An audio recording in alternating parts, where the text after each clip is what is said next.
Hello साथियों, सभी को नमस्कार। आज एक बार फिर स्वागत है आपका नालंदा ऑनलाइन क्लासेस के इस यूट्यूब प्लेटफॉर्म पर।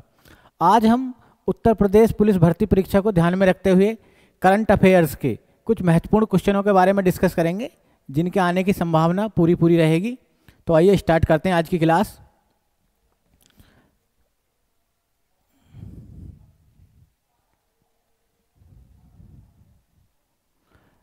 इसमें पहला क्वेश्चन है आपके सामने स्क्रीन पर, उत्तर प्रदेश का जलीय जीव किसे घोषित किया गया है। इंपॉर्टेंट क्वेश्चन है, परीक्षा में पूछा जा सकता, क्योंकि पिछले वर्ष ही इस जीव को उत्तर प्रदेश का राजकीय जीव घोषित करा गया, जलीय जीव। ठीक है, तो इसमें पहला ऑप्शन आपके सामने गंगा डॉल्फिन, दूसरा चितला मछली, तीसरा ऑप्शन बारहसिंगा और चौथा ऑप्शन सिंधु डॉल्फिन। ये चार ऑप्शन आपके साथ आएंगे। क्वेश्चन को समझना, क्वेश्चन को देखना। जलीय जीव ये कैसे हुआ, चलो कोई नहीं। जलीय जीव किसका? उत्तर प्रदेश का। तो अगर हम इसमें सही ऑप्शन की बात करें तो पहला ऑप्शन इसका सही है, गंगा डॉल्फिन। अगर और विकल्प की बात करें, देखो गंगा डॉल्फिन तो यूपी का क्या हो गया? राजकीय जलीय जीव। जलीय जीव जो 2023 में इसको यूपी का राजकीय जलीय जीव घोषित करा गया। दूसरा पॉइंट जो इसमें याद रखना है, ये भारत का भी राष्ट्रीय जलीय जीव है। ये भारत का भी है, जिसको 2010 में गंगा डॉल्फिन को ही भारत का राष्ट्रीय जलीय जीव घोषित करा गया था। साथ ही साथ इसमें एक फैक्ट और याद रखना, ये मछली नहीं है, वास्तविक मछली नहीं है। ये किस वर्ग में आता? स्तनधारी वर्ग में, यानी ये मैमल वर्ग में आता, जिसमें मनुष्य आता। कहने का मतलब ये है, ये भी बच्चे को जन्म देता। ठीक है, इसी में हम अब दूसरा ऑप्शन देखें, चितला मछली। ये उत्तर प्रदेश की राजकीय मछली है। ठीक है ना, यूपी की राजकीय मछली, राजकीय मछली। तो ये पॉइंट भी याद रखना। ठीक है, बारहसिंगा तो जानते ही हो, बारहसिंगा उत्तर प्रदेश का राजकीय पशु है, राजकीय पशु। और चौथा ऑप्शन जो है सिंधु डॉल्फिन। सिंधु डॉल्फिन जो है आपका, इसको वर्ष 2019 में जो हमारा एक राज्य है पंजाब, उसने अपनी राजकीय मछली घोषित करा था। राजकीय जीव, सॉरी, क्योंकि डॉल्फिन मछली नहीं है, तो पंजाब का राजकीय जलीय जीव। इसी में एक और क्वेश्चन याद रख लेना आप, अभी पिछले वर्ष ही जो घोल मछली है, गुजरात में एक मछली पाई जाती है, घोल मछली, जिसको गोल्डन फिश भी बोलते हैं, गोल्डन फिश। ये गुजरात की क्या है? राजकीय मछली, गुजरात की राजकीय मछली। ये भी पिछले साल करंट अफेयर में चर्चा में रहा था। घोल मछली को ऐसा सवाल पूछा जाता है, किस राज्य ने घोल मछली को अपनी राजकीय मछली घोषित करा? तो सही आंसर देना गुजरात। तो पहला क्वेश्चन हमने देखा, गंगा डॉल्फिन यूपी का भी जलीय जीव है और भारत का भी राष्ट्रीय जलीय जीव। ये गंगा डॉल्फिन मिलती है गंगा में, जो स्तनधारी वर्ग है। चितला यूपी की राजकीय मछली हो गई, बारहसिंगा यूपी का राजकीय पशु हो गया, और सिंधु डॉल्फिन ये पंजाब का राजकीय जलीय जीव हो गया, साथ ही साथ घोल मछली। अगला जो नेक्स्ट क्वेश्चन देखेंगे हम, नेक्स्ट क्वेश्चन जो दूसरा क्वेश्चन है आज का, एकात्मकता की मूर्ति स्टैच्यू ऑफ वननेस का अनावरण कहां किया गया है? ठीक है, अच्छा क्वेश्चन है, इसको भी देखना। पहला ऑप्शन आपका मध्य प्रदेश, दूसरा ऑप्शन उत्तर प्रदेश, तीसरा ऑप्शन केरल और चौथा ऑप्शन क्या है आपका? राजस्थान। ये चार ऑप्शन है आपके सामने। तो विभिन्न मूर्तियां हैं भारत में, इनमें एक हाल ही में जो चर्चा में रही है, स्टैच्यू ऑफ वननेस, जो पिछली साल चर्चा में थी। तो ऑप्शन मध्य प्रदेश इसका सही आंसर है। क्या है? मध्य प्रदेश। मध्य प्रदेश के ओंकेश्वर में इस मूर्ति का अनावरण किया गया था, जो मध्य प्रदेश के मुख्यमंत्री हैं शिवराज चौहान, उन्होंने इसका अनावरण करा था। ठीक है, तो ये याद रखना। और ये मूर्ति किसको समर्पित है? आदि गुरु शंकराचार्य को समर्पित है, शंकराचार्य को। ठीक है, आदि गुरु शंकराचार्य को समर्पित है और इसकी कुल ऊंचाई 108 फीट है, 108 फीट। शंकराचार्य वही हैं जिनको प्रच्छन्न बोध किसके नाम से जानते हैं? छिपे हुए बोध के नाम से। इनका जन्म केरल में हुआ था, ये भी एक पॉइंट याद रख लेना, केरल में जन्म है। और इनको प्रच्छन्न बोध, छिपा हुआ बोध भी कहते हैं। प्रच्छन्न मतलब छिपा हुआ, क्योंकि इनका जो दर्शन था वो किससे प्रभावित था? महात्मा बुद्ध से प्रभावित था। वैसे तो ये हिंदू धर्म के उत्थान के लिए जाने जाते हैं, साथ ही साथ इनका याद रखना, इनके दर्शन, इनकी विचारधारा थी अद्वैतवाद, अद्वैतवाद। ठीक है, इतने पॉइंट इनके बारे में आप याद कर लेना। किसकी मूर्ति है, किस राज्य में है। मूर्तियों पर एक क्लास हमारी यूट्यूब पर और भी है जिसमें स्टैचू ऑफ पीस। ठीक है, अभी हाल ही में जो एक चर्चा में रही है स्टैचू ऑफ सोशल जस्टिस, जो डॉक्टर बाबा साहब भीमराव अंबेडकर की मूर्ति का अनावरण हुआ है। ठीक है, तो ये इतना आप याद रखना स्टैचू ऑफ वननेस के बारे में। ठीक है, सही आंसर क्या है? मध्य प्रदेश के ओंकेश्वर में। नेक्स्ट क्वेश्चन, जो आज का तीसरा क्वेश्चन है, भारत का पहला सौर शहर होगा। अब तो हो चुका है। ठीक है, तो पहला ऑप्शन है सांची, दूसरा ऑप्शन अयोध्या, तीसरा ऑप्शन मोढेरा और चौथा ऑप्शन है लखनऊ। बहुत इंपॉर्टेंट क्वेश्चन है, परीक्षा में आने के पूरे पूरे चांस रहेंगे। तो ये पूछ रहा भारत का, किसका पूछ रहा है? भारत का। तो इसमें जो आपके ऑप्शन दिए हैं सांची, अयोध्या, मोढेरा और लखनऊ, ये चार ऑप्शन है आपके। इसका जो सही आंसर बैठेगा सांची। ये मध्य प्रदेश का एक शहर है सांची, जहां पर जो एक स्तूप भी है, स्तूप के लिए जाना जाता है। तो वो भारत का पहला सौर शहर होगा। इस शहर को मोस्टली बिजली सोलर पैनल के माध्यम से उपलब्ध कराई जाएगी। इन ऑप्शनों में अगर हम बात करें, अयोध्या ये यूपी का, इसको यूपी का पहला सौर शहर के रूप में विकसित करने की योजना है अयोध्या को। ठीक है, और मोढेरा ये भारत का पहला गांव है जो किससे संचालित है? सौर ऊर्जा से। और ये गांव कहां पर पड़ता है? मोढेरा ये गुजरात का एक गांव है। कहां का है? गुजरात का। ठीक है, एक क्वेश्चन जो स्टैटिक जीके में बहुत चर्चा में रहता है सौर ऊर्जा से संबंधित, कि सौर ऊर्जा से संचालित भारत का पहला अंतर्राष्ट्रीय हवाई अड्डा कौन सा है? तो उसका भी नाम याद रख लेना आप, कोची। जो केरल का कोची अंतर्राष्ट्रीय हवाई अड्डा है वो सौर ऊर्जा से संचालित विश्व का ही पहला क्या है? अंतर्राष्ट्रीय हवाई अड्डा है। ठीक है, तो इसमें जो हमें पॉइंट याद रखने, भारत का पहला सौर शहर, सोलर सिटी फर्स्ट भारत की कौन है? सांची, मध्य प्रदेश। दूसरा अयोध्या किसकी होगी? यूपी की। और तीसरा मोढेरा, ये सौर ऊर्जा संचालित पहला गांव है। ये सब पॉइंट आप याद रखना इस क्वेश्चन में बारे में। नेक्स्ट क्वेश्चन हम देखेंगे नंबर 4। आज के लिए क्वेश्चन है नंबर 4, जी ये 5G है। ठीक है, 5G तकनीक लागू करने वाला देश का पहला आकांक्षी जिला कौन सा जिला?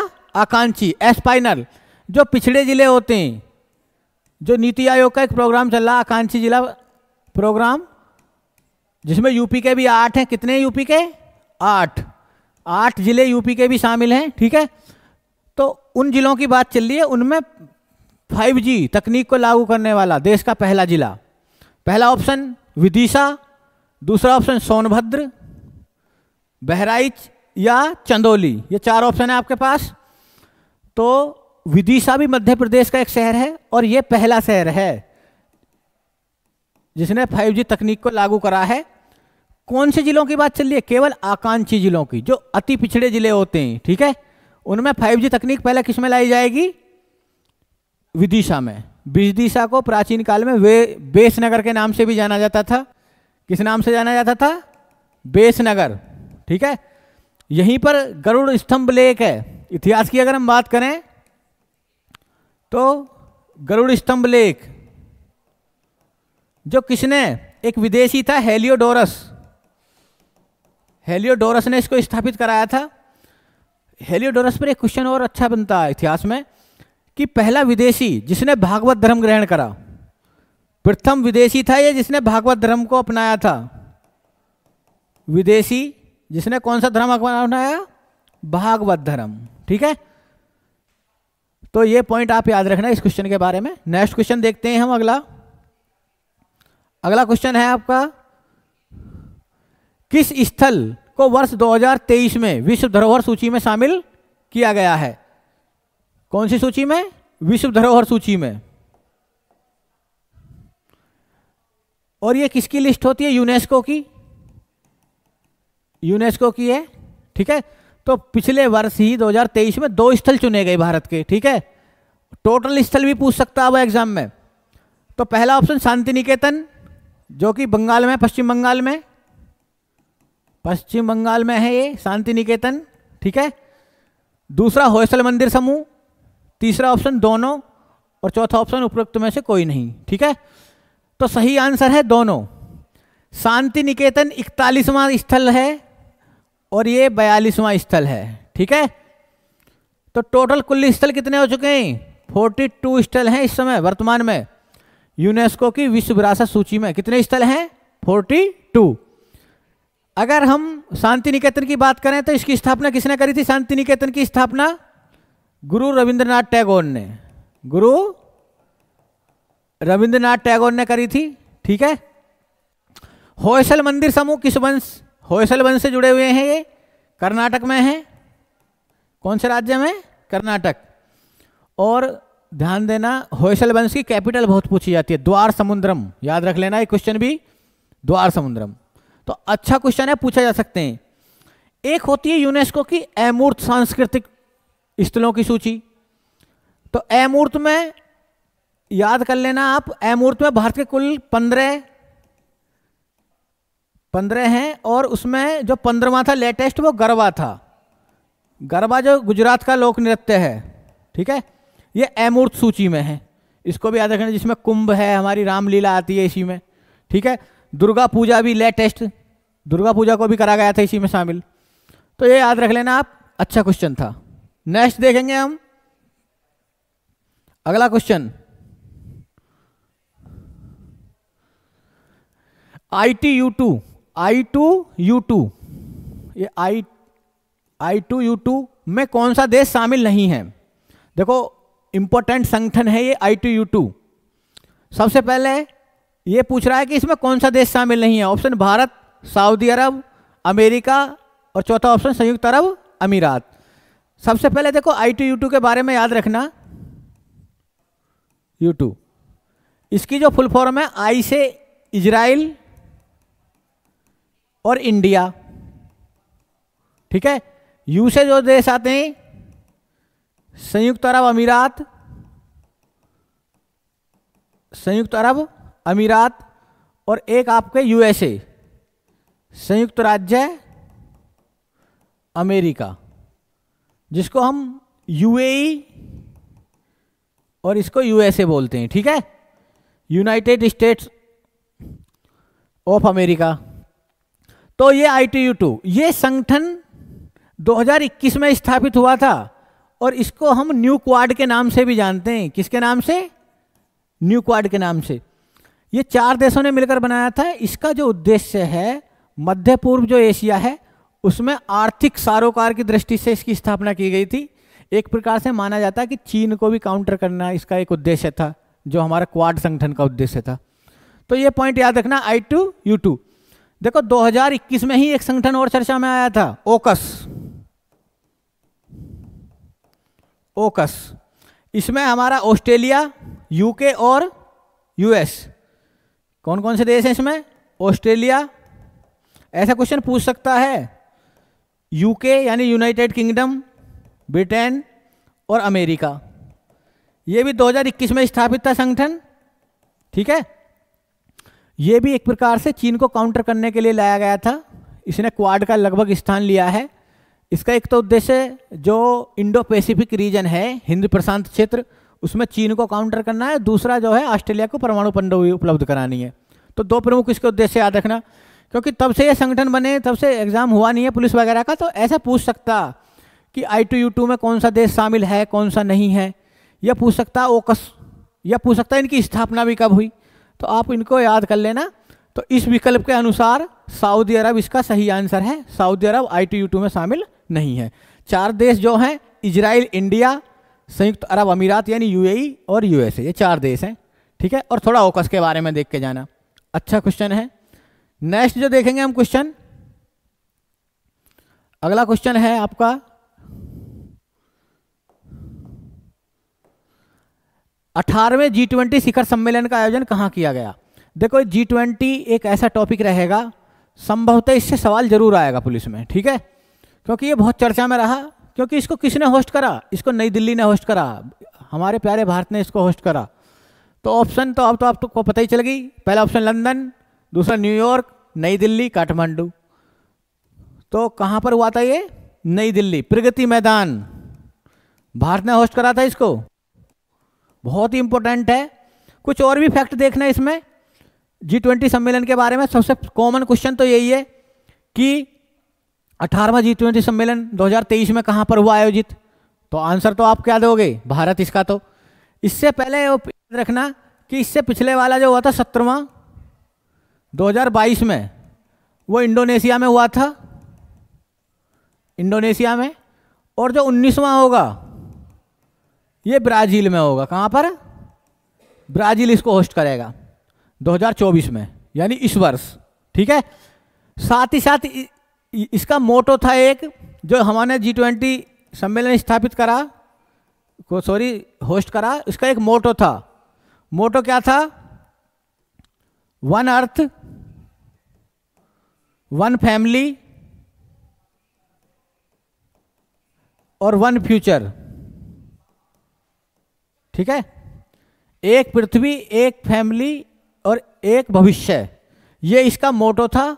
साथ ही साथ थीम याद रखना, थीम भी पूछी जा सकती है आपसे, वसुधैव कुटुंबकम, वसुधैव कुटुंबकम, कि संपूर्ण विश्व क्या है, एक परिवार की तरह है। भारत मानता है ऐसा, संपूर्ण विश्व को क्या मानता है, एक परिवार मानता है। तो ये इसका मोटो और थीम याद करके जानी है। नई दिल्ली ने होस्ट करा, ये क्वेश्चन याद करके जाना है। साथ ही साथ ये जो G20 था, इसका थोड़ा विस्तार करा गया। जो एक संगठन है यूरोपियन यूनियन, ठीक, सॉरी अफ्रीकन यूनियन, कौन सा, अफ्रीकी यूनियन, अफ्रीका के देशों का समूह है ये, अफ्रीकी यूनियन या संघ बोल दो, इसको अब इसमें शामिल कर लिया गया है। तो ये G20+1 हो जाएगा। अब इसमें क्या जो नया संगठन आ गया, अफ्रीकी यूनियन। और भी जो G20 सम्मेलन से संबंधित क्वेश्चन बन रहे हैं उनको देख के जाना, ये इंपॉर्टेंट टॉपिक है। इसका प्रश्न कर लाने का उद्देश्य यही था कि आपको ये पता हो कि G20 से क्वेश्चन पूछा जाएगा, ठीक है। आगे देखो नेक्स्ट क्वेश्चन नंबर 8, देश का 54वां बाघ अभ्यारण्य, वीरांगना दुर्गावती बाघ अभ्यारण्य किस राज्य में है, ठीक है। क्योंकि ये भी लेटेस्ट क्वेश्चन है, तो इसको भी आप तैयार करके जाना। ऑप्शन उत्तर प्रदेश, मध्य प्रदेश, केरल, तमिलनाडु, ये 4 ऑप्शन आपके सामने हैं। इसका सही आंसर क्या है, मध्य प्रदेश। ये कहां पर है, मध्य प्रदेश। टोटल मध्य प्रदेश में 7 टाइगर रिजर्व हो गए अब तक। कितने, 7। देश का तो ये 54वां है, मध्य प्रदेश का 7वां है। मध्य प्रदेश में ही टाइगर की संख्या सबसे ज्यादा है। इसको टाइगर स्टेट भी बोलते हैं। क्या बोलते हैं, टाइगर स्टेट। अगर क्वेश्चन पूछा जाए टाइगर स्टेट किसे कहते हैं, MP को कहते हैं। अच्छा क्वेश्चन था। इसी में साथ ही साथ याद रखना, जो बाघों के संरक्षण के लिए एक प्रोजेक्ट टाइगर चलाया गया था, प्रोजेक्ट टाइगर। यह क्वेश्चन बहुत पूछा जाता है। किस वर्ष आया था, 1973, श्रीमती इंदिरा गांधी जी के शासनकाल में था ये। एक व्यक्ति का नाम याद रखना, कैलाश सांखला। कैलाश सांखला, इनको टाइगर मैन ऑफ इंडिया कहते हैं। मैन ऑफ इंडिया के नाम से इनको जाना जाता है। ठीक है, तो ये क्वेश्चन भी आप तैयार कर लेना। 53वां भी पूछा जा सकता है, 53वां टाइगर रिजर्व, ये मैं पिछली वीडियो में डिस्कस कर चुका हूं। ये उत्तर प्रदेश में था, बुंदेलखंड क्षेत्र में, रानीपुर। ठीक है, 53 अगर पूछ ले, क्योंकि उत्तर प्रदेश से संबंधित है, बुंदेलखंड से रानीपुर, और ये बुंदेलखंड क्षेत्र में था। ठीक है, तो अच्छा क्वेश्चन था, तैयार करके जाना है इसको। नेक्स्ट देखेंगे हम अगला क्वेश्चन।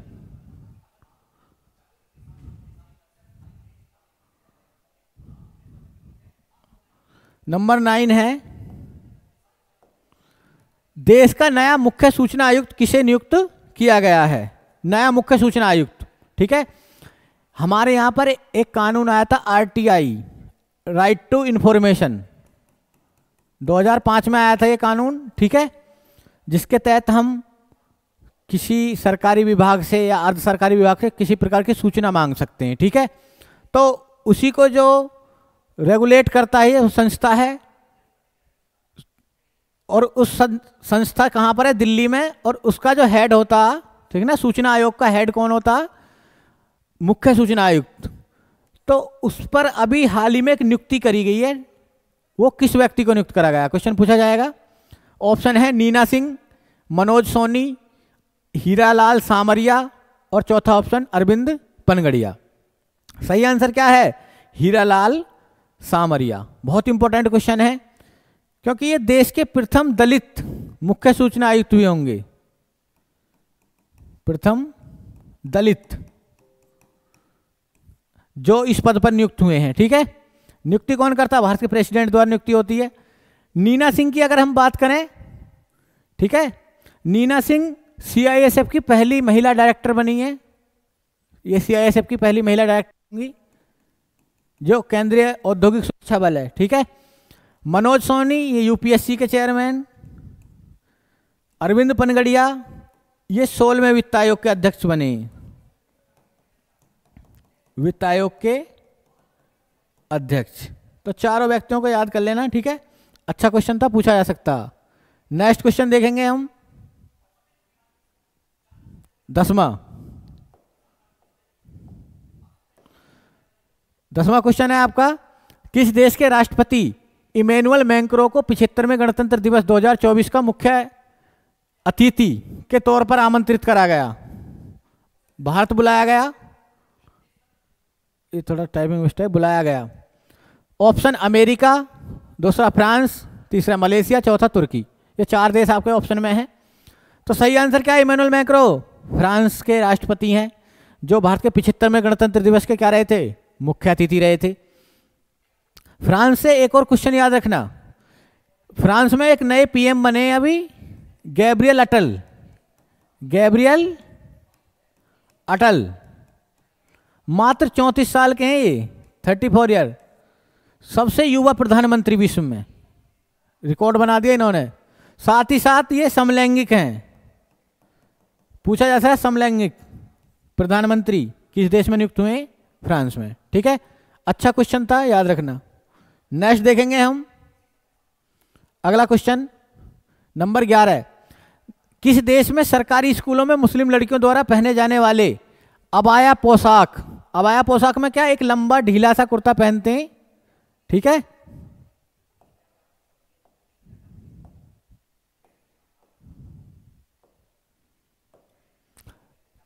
एक लंबा ढीला सा कुर्ता पहना जाता है, इसमें इस पर प्रतिबंध लगा दिया। ठीक है, क्योंकि फ्रांस देखो एक सेकुलर देश है, धर्मनिरपेक्ष राष्ट्र है, तो ये कहाँ पर हुआ कार्य है? ये फ्रांस में। अभी फ्रांस से संबंधित एक और क्वेश्चन जो अभी पीछे भी डिस्कस करा था, तो क्वेश्चन ऐसे पूछ लिए जाते हैं कि किस देश में ऐसा करा गया, चर्चा में रहा था ये टॉपिक, तो याद कर लेना आप। सही उत्तर क्या है? फ्रांस। ठीक है, नेक्स्ट क्वेश्चन नंबर 12, नंबर 12 है, आतंकी संगठन हूती विद्रोही का संबंध किस देश से है? ठीक है, हूती विद्रोही जो वो बहुत चर्चा में रहे, ऑप्शन लेबनान, फिलिस्तीन, नाइजीरिया, यमन। ये 4 ऑप्शन आपके सामने हैं। देखो पूरी पूरी संभावना है इस क्वेश्चन की तो आने की, ठीक है। तो सही आंसर क्या है? यमन। सही आंसर क्या है? यमन। ये हूती विद्रोही, देखो थोड़ा जो गाजा पट्टी पर इजराइल द्वारा अटैक किया जा रहा है, तो ये मानते हैं कि इसको रोके इजराइल, वरना ये क्या कर रहे हैं, जो स्वेज कैनाल है हमारी, जो भूमध्य सागर को किससे जोड़ती है? लाल सागर से। तो ये लाल सागर में जो भी जहाज वहाँ से गुजर रहे हैं उन पर लूटपाट कर रहे हैं ये हूती विद्रोही, ठीक है। और किससे संबंधित हैं? यमन से। देखो लेबनान से एक याद रखना, हिजबुल्ला एक संगठन है, हिजबुल्ला, हिजबुल्ला ये भी चर्चा में रहे थे, हिजबुल्ला। और फिलिस्तीन में तो हमास रहा है चर्चा में, ठीक है। नाइजीरिया में एक संगठन जो चर्चा में रहता, बोको हराम, बोको हराम, ठीक है। यमन में कौन रहे? हूती विद्रोही। क्वेश्चन पूछा जा सकता है, पूरे पूरे चांस हैं आने के, तो इन संगठनों को आप तैयार कर लेना। हिजबुल्ला और हमास तो मिलकर किससे लड़ाई लड़ रहे हैं? इजराइल से। इन्हीं के समर्थन में कौन आया? इन्हीं के समर्थन में आए हूती विद्रोही। इंपॉर्टेंट है, पूछा जा सकता है हूती विद्रोही का संबंध किस देश से है, ठीक है। इन्हीं को हूती विद्रोहियों को रोकने के लिए ही अमेरिका ने अपने मित्र देशों की नौसेनाओं के साथ मिलकर लाल सागर में एक ऑपरेशन चलाया, ऑपरेशन प्रॉस्पेरिटी गार्जियन। कहां पर चलाया? ऑपरेशन प्रॉस्पेरिटी गार्जियन, ये लाल सागर में चलाया है, ठीक है, लाल सागर में। तो ये भी आप पॉइंट याद रखना है यमन के बारे में। नेक्स्ट क्वेश्चन देखेंगे हम, नंबर 12 कि नहीं, अगला नंबर 13 देखते हैं। हाँ, ये तो हूती वाला तो हो गया। नेक्स्ट, क्रिकेट इतिहास के में पहले टाइम्ड आउट खिलाड़ी जो आउट हुए हैं कौन थे?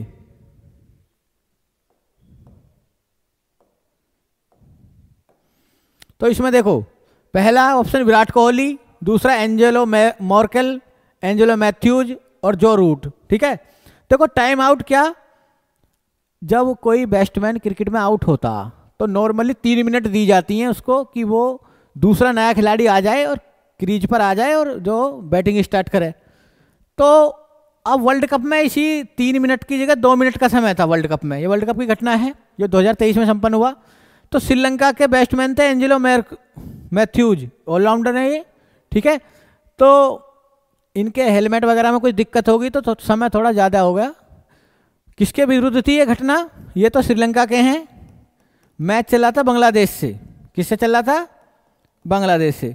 तो बांग्लादेश के खिलाड़ियों ने अपील कर दी और एम्पायर ने इनको आउट दे दिया कि आप लेट हो गए आने में, ठीक है। तो ये रिकॉर्ड बना, क्रिकेट के इतिहास में रिकॉर्ड बना था ऐसा। तो क्वेश्चन पूछा जा सकता, यह शब्दावली भी पूछ सकते हैं कि चर्चा में रही टाइम्ड आउट शब्दावली किस खेल से संबंधित है? तो आंसर देना क्रिकेट, ठीक है। नेक्स्ट क्वेश्चन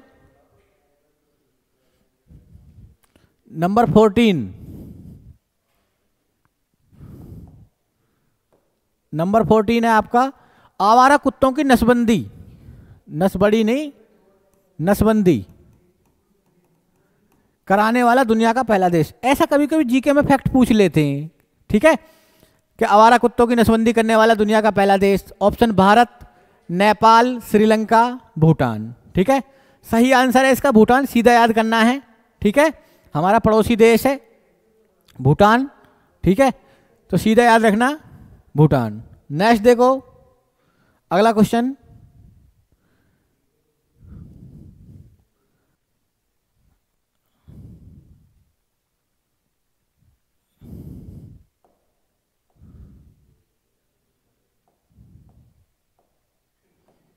क्वेश्चन है आपका, चीन की वन बेल्ट वन रोड परियोजना, पोपना नहीं, थोड़ा टाइपिंग मिस्टेक हो गई है, परियोजना से बाहर आने की घोषणा किन देश ने की है? ऑप्शन इटली, भूटान, मालदीव और भारत। ये 4 ऑप्शन है आपके सामने। देखो चीन की एक महत्वाकांक्षी परियोजना चल रही है वन बेल्ट वन रोड। क्या है इसका नाम? One belt OBOR। इसको हम BRI प्रोजेक्ट भी बोलते हैं। क्या बोलते हैं? BRI project. BRI प्रोजेक्ट इसको 21वीं सदी जो वर्तमान में चली है का सिल्क रूट भी बोलते हैं। सिल्क रूट, जिसके द्वारा चीन क्या है, अपने आप को विश्व के जो बड़े महाद्वीप हैं जैसे यूरोप में पहले एशिया से कनेक्टिविटी करेगा, फिर अफ्रीका से करेगा, फिर यूरोप से कनेक्टिविटी, यानी पूरे विश्व में छाना चाहता है चीन इस परियोजना के माध्यम से। ठीक है, तो उसमें इनने विभिन्न देशों को जोड़ा। भारत हमेशा इसका विरोध करता, क्योंकि CPEC इसी का एक हिस्सा। CPEC चीन पाकिस्तान आर्थिक गलियारा, तो भारत के PO के क्षेत्र से होकर गुजरता जम्मू कश्मीर से, तो भारत इसका विरोधी रहता। भारत के साथ साथ एक देश है भूटान, भूटान भी कभी इसका सदस्य नहीं रहा वन बेल्ट वन रोड परियोजना का। ठीक है, साथ ही साथ अब 2 देशों ने इसको छोड़ने की घोषणा करी है। तो इस प्रश्न के अनुसार तो सही आंसर है इटली। यूरोपियन देश इटली ने इसको छोड़ने की घोषणा कर दी। एक देश और है चर्चा में, फिलीपींस। फिलीपींस ने भी इससे बाहर निकलने की घोषणा कर दी है। ठीक है, तो चीन की वन बेल्ट वन रोड परियोजना से 2 देशों ने बाहर निकलने की घोषणा करी है हाल ही में, तो इनको याद करना अच्छा क्वेश्चन था। नेक्स्ट देखते हैं अगला क्वेश्चन, नंबर 16 क्वेश्चन। नंबर 16, किस देश के पूर्व सेक्रेटरी ऑफ स्टेट, जैसे हमारे यहाँ विदेश मंत्री होते हैं, उस देश में होते हैं पूर्व सेक्रेटरी ऑफ स्टेट, इनको बोलते हैं। ठीक है, पूर्व मतलब पहले थे तो सेक्रेटरी ऑफ स्टेट बोला जाता है। क्या बोला जाता है? Secretary of state. Henry Kissinger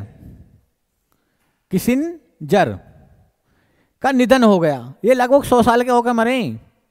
इनकी मृत्यु 100 साल बाद हुई है। ठीक है, चीन इनकी बड़ी रेस्पेक्ट करता था, क्योंकि बताया जाता चीन और अमेरिका को एक साथ लाने में इनकी बहुत बड़ी भूमिका थी। भारत के तो थोड़े विरोधी थे, फिर भी चर्चा में रहे। तो किस देश से संबंधित है? चीन, भारत, इटली, अमेरिका। तो ये अमेरिका के थे। ठीक है ना। जो भारत और बांग्लादेश, जो भारत पाकिस्तान का 1971 में युद्ध हुआ था, उस समय ये सेक्रेटरी ऑफ स्टेट के पद पर थे। ठीक है, विचारधारा इनकी भारत के विरोधी थी। तो याद रख लेना हेनरी किसिंजर का नाम, हेनरी किसिंजर। कुछ दिन पहले इन्होंने चीन की यात्रा करी थी। चीन ने बड़ा भव्य वेलकम करा, इनका भव्य स्वागत करा। नेक्स्ट क्वेश्चन नंबर 17, इंपॉर्टेंट है नंबर 17 भी। पड़ोसी देश बांग्लादेश की नई प्रधानमंत्री कौन बनी है? पूछा जा सकता। बांग्लादेश वैसे भी चर्चा में रहता भारत के साथ। पहला ऑप्शन शेख हसीना, दूसरा खालिदा जिया, डोनाल्ड टस्क, इनमें से कोई नहीं। ठीक है, अच्छा क्वेश्चन है, पूछा जा सकता, क्योंकि हमारे पड़ोसी देश में सत्ता परिवर्तन हुआ है। सही आंसर है शेख हसीना। सही आंसर क्या है?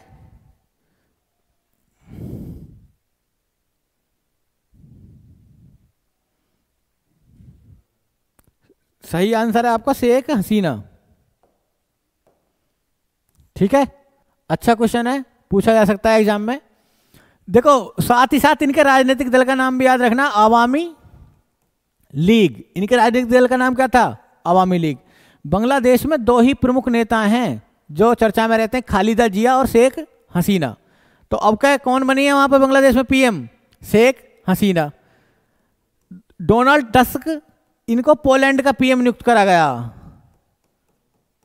इनकी भी नियुक्ति हाल ही में हुई है, तो इनको डोनाल्ड टस्क का भी नाम आप याद रखे जाना। यूरोपियन देश पोलैंड। पोलैंड की राजधानी क्या है? वारसा। अगला question next, number 18, Uttar Pradesh से संबंधित है, और उत्तर प्रदेश की परीक्षा देने जाओगे आप लोग। ठीक है, उत्तर प्रदेश के किस जिले की पहली महिला पुलिस कमिश्नर कौन बनी है? किसी भी जिले की पहली महिला पुलिस कमिश्नर। देखो, एक क्वेश्चन आ सकता है कि उत्तर प्रदेश में लॉ एंड ऑर्डर को मेंटेन करने के लिए कमिश्नरेट सिस्टम चल रहा, पुलिस कमिश्नरेट सिस्टम लागू करा गया है। वर्तमान में 7 जिले हैं। कितने? 7 जिले। तो एक तो फैक्ट यही है, तैयार करके जाना आपको, कितने जिलों में पुलिस कमिश्नरेट सिस्टम है, जहां पर कमिश्नर बैठा करेंगे ADG रैंक के लगभग। तो 7 जिलों के नाम याद होने चाहिए हमको। ऐसे पूछा जा सकता। सबसे पहले देखो, लखनऊ में हुआ था ये, उसके बाद नोएडा, कानपुर, वाराणसी, वाराणसी के साथ साथ आपका आगरा, गाजियाबाद और प्रयागराज।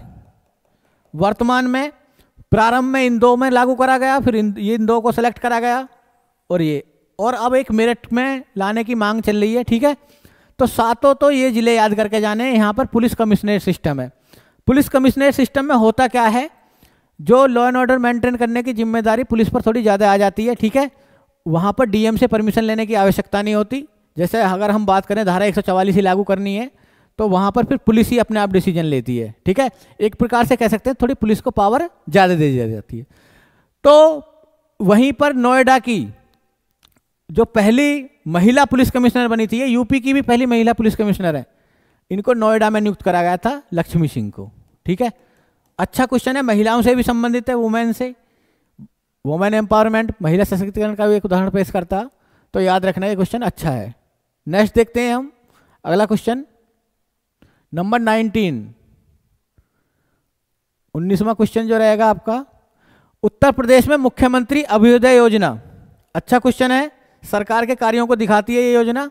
पूछा जा सकता किस वर्ष लॉन्च करी गई, ये इस योजना में होता क्या था। मुख्यमंत्री अभ्युदय योजना किस वर्ष लॉन्च हुई? पहला ऑप्शन 2021, दूसरा 2022, तीसरा ऑप्शन 2023 और चौथा ऑप्शन 2024। सही आंसर क्या है इसका? 2021। ये योजना कब आई थी? 2021 में आई थी। इसका उद्देश्य क्या था? लाने का उद्देश्य क्या था? निशुल्क कोचिंग उपलब्ध कराना। किसी भी प्रतियोगिता परीक्षा की निशुल्क कोचिंग, यहां तक कि आईआईटी, जेई, नीट की कोचिंग फ्री में दी जाएगी इस योजना के तहत, और फ्री में टैबलेट या लैपटॉप भी उपलब्ध कराए जाएंगे छात्रों को। अब भी संचालित है ये। ठीक है, तो पूछी जा सकती है निशुल्क कोचिंग के लिए कौन सी योजना आई थी? मुख्यमंत्री अभ्युदय योजना। अगला क्वेश्चन नेक्स्ट देखेंगे हम,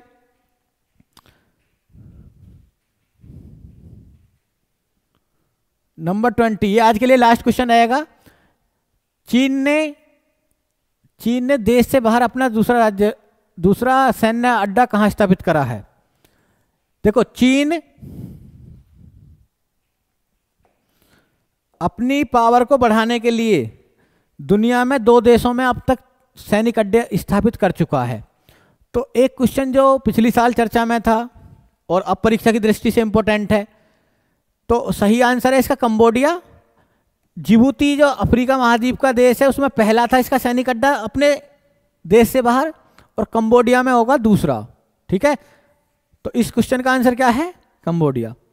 ठीक है, आप देखो ये आज हमने 20 क्वेश्चन डिस्कस करे, इंपॉर्टेंट क्वेश्चन है। कुछ टॉपिक मैंने डिस्कस बताए, जैसे कल को और लाएंगे 20 क्वेश्चन, फिर परसों से तो आपका एग्जाम स्टार्ट ही है। कुछ टॉपिकों पर फोकस करना मैं बता रहा हूँ आपको। ठीक है, जैसे G20 पर फोकस करके जाना, चंद्रयान 3 पर फोकस करना, आदित्य 11 जो सूर्य मिशन था हमारा, फर्स्ट सूर्य मिशन आदित्य 11 पर भी चर्चा करना। ठीक है, ये यहाँ से सवाल आने के पूरे चांस रहेंगे एग्जाम में। ठीक है, तो आज की क्लास को हम यहीं पर समाप्त करेंगे। ऐसी ही अच्छी वीडियो के लिए हमारे चैनल को ज़्यादा से ज़्यादा सब्सक्राइब करो, शेयर करो। ठीक है, तो सभी को धन्यवाद। Thank you very much.